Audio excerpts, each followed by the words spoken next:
Ramir Boulder po, narito muli. Ito po ang ma mainit na balita, no? Ah, Pangulong Ferdinand Bongbong Marcos ay nagbeto ng 92.5 billion na unprogrammed appropriation sa 2026 General Appropriation Act o GAA na binawasan ang kabuuang unprogrammed fund mula 243 billion patungo sa 150.9 billion. Ano po? Ah, o 150.5 billion sa ilang ulat. Ito ang pinakamababang antas ng unprogrammed fund mula noong 2019, mas mababa pa kaysa sa 531.67 bilyong noong 2025. Ang unprogrammed fund ay mga pondong standby. Ito po ay standby na maaaring gamitin kung may sobrang kita o hindi inaasahang pangangailangan.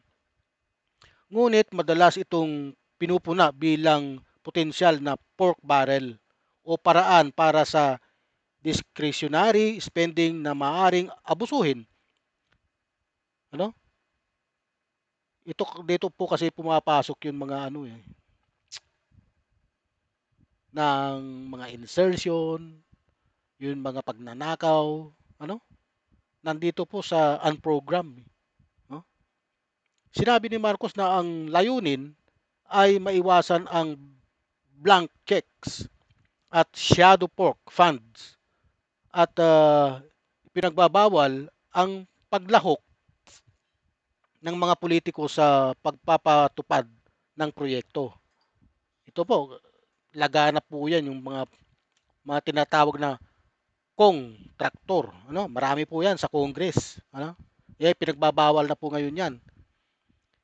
Ito po, uh, the President has taken action to significantly cut discretionary fund in the proposed 2026 national budget.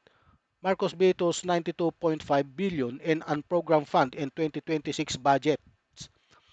President Ferdinand Marcos Jr. said he vetoed 92.5 billion or 38% of the 243.4 billion in unprogrammed appropriation in 2026 General Appropriation Act, GAA, reducing it to what he called the absolute bare minimum. Ano po?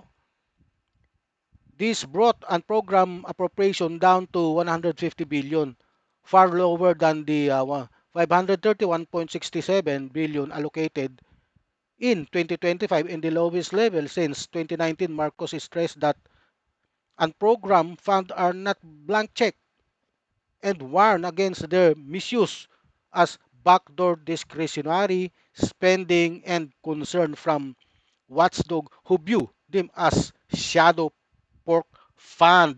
Ito na. Uh, ha? May advantage din po ang mga unprogram. Ano?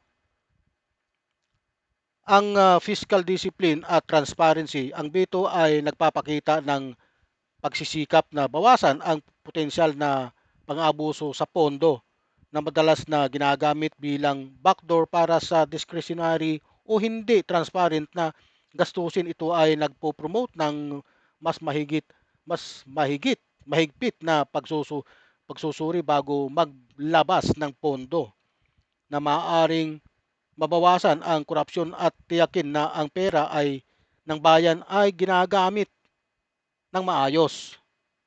Halimbawa, sinabi ni Senate President ganito ay hakbang tungo sa squeaky clean na budget.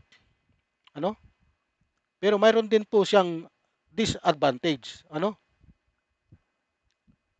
Ang disadvantage po yan ay limitadong flexibility para sa emergencies.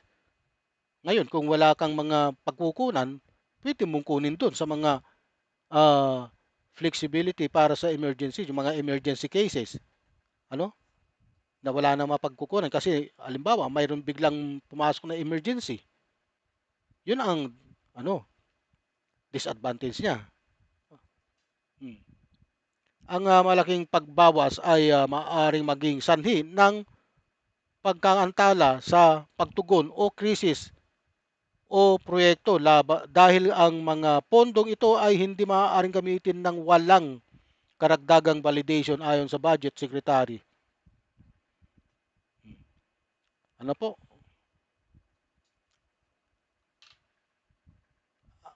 Ito po ang sinasabi ng karamihan.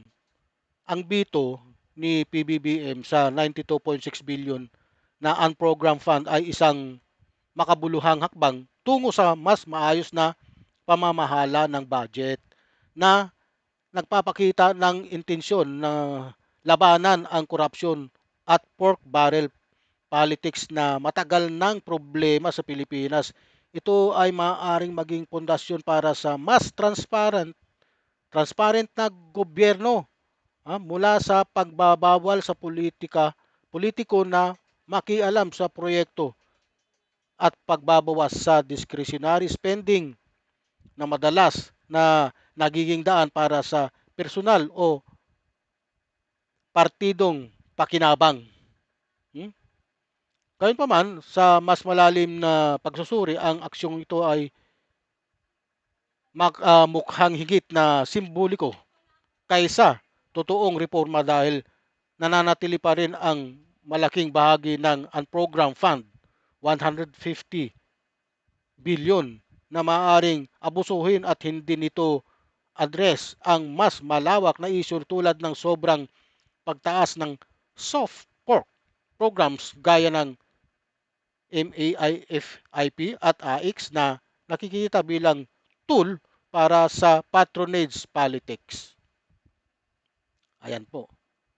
Para sa isang bansang tulad ng Pilipinas na may kasaysayan ng fiscal mismanagement, ang susi ay hindi lamang sa bito, hindi lamang po sa bito, kundi sa systemic change na nagpro-prioritize sa tunay na pangangailangan ng mamamayan kaysa sa political na agenda. Okay. Huwag niyo pong kalimutang follow ang aking Facebook, ang aking YouTube channel. Like, subscribe, and share. Ang aking Facebook po, huwag niyo pong kalimutang i-follow. Ramir Boulder. Salamat po.